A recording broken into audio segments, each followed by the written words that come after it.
চলুন আজকের ভিডিওতে কাজ করতে করতে আপনাদেরকে বলে দেব আপনারা কিভাবে আমেরিকাতে আসবেন। এটা আমার কথা না, আমার অনেক দাদাদের প্রশ্ন। ওরা জানতে চায়, ওরাও আসতে চায় আমার মতো। এর একটাই দাবি, ওরা কাজ করতে চায় এখানে এসে। কেউ বা আমার দোকানে কাজ করতে চায়, কেউ বা গাড়ি চালাতে চায়, কেউ বা রান্না করতে চায়, কেউ বা আবার বলে যে কোনো ধরনের কাজ হলে হবে, যেন ওদেরকে একটা ভিসা দেওয়া হয়। আসলেও কি ওইসব ধরনের ভিসা দিয়ে কি দেশে আনা যায়? চলুন বলবো আপনাদেরকে।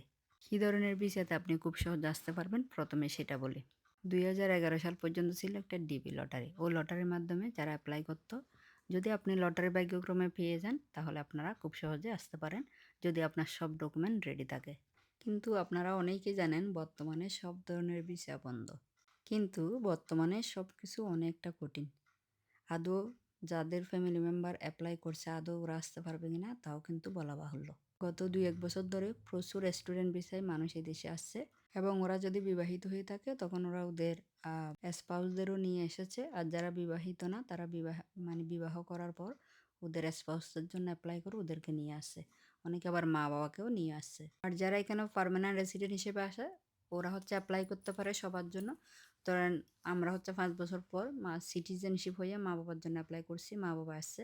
ভাই বোনদের জন্য অ্যাপ্লাই করছি, ওরা কিন্তু কত বছর পর আসে এখনও কোনো ঠিক নাই। এটা কিন্তু 20 বছর হতে পারে, 30 বছর হতে পারে। শুধু মা বাবাকে নিয়ে আসা হচ্ছে একটু সহজ পদ্ধতি। আর ভাই বোন অন্যান্য রিলেটিভ আনা কিন্তু খুব দুর্বিষহ।